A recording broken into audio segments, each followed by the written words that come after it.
വന്യമൃഗങ്ങളെ നിയന്ത്രിക്കാൻ ജനപ്രതിനിധികൾ ജാഗ്രത പാലിക്കണം. Arch bishop. തലശ്ശേരി അതിരൂപതാംഗങ്ങളായ ജനപ്രതിനിധികളുടെ സംഗമം വിമൽ ജ്യോതി എഞ്ചിനീയറിംഗ് കോളേജിൽ arch bishop Mar Joseph Pamplany ഉദ്ഘാടനം ചെയ്തു.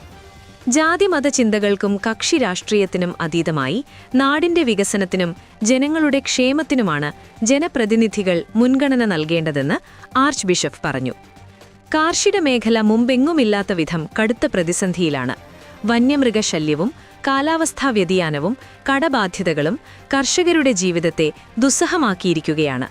വന്യമൃഗങ്ങളെ നിയന്ത്രിക്കാനുള്ള ശ്രമത്തിൽ ജനപ്രതിനിധികൾ കൂടുതൽ ജാഗ്രത പാലിക്കണമെന്ന് അദ്ദേഹം ആവശ്യപ്പെട്ടു. ക്രിസ്തുവിന്റെ നേതൃശൈലി നൽകുന്ന സന്ദേശം എല്ലാവരോടും ഒപ്പം നടക്കുന്നതും ചേർത്ത് നിർത്തുന്നതും വളർത്തുന്നതുമായ ശൈലിയാണെന്നും അത് പിന്തുടരാൻ ജനനേതാക്കൾ പരിശ്രമിക്കണമെന്നും ആർച്ച് ബിഷപ്പ് ആവശ്യപ്പെട്ടു. അതിരൂപത വികാരി general monsignor Antony Muthukunnel, Sajeev Joseph MLA, AKCC global director reverend doctor Philip Kaviyil, procurator reverend doctor Joseph Kakkaramattathil, അതിരൂപത pastoral council secretary George Thayyil, അതിരൂപത vice chancellor father Subin Rathappallil എന്നിവർ പ്രസംഗിച്ചു.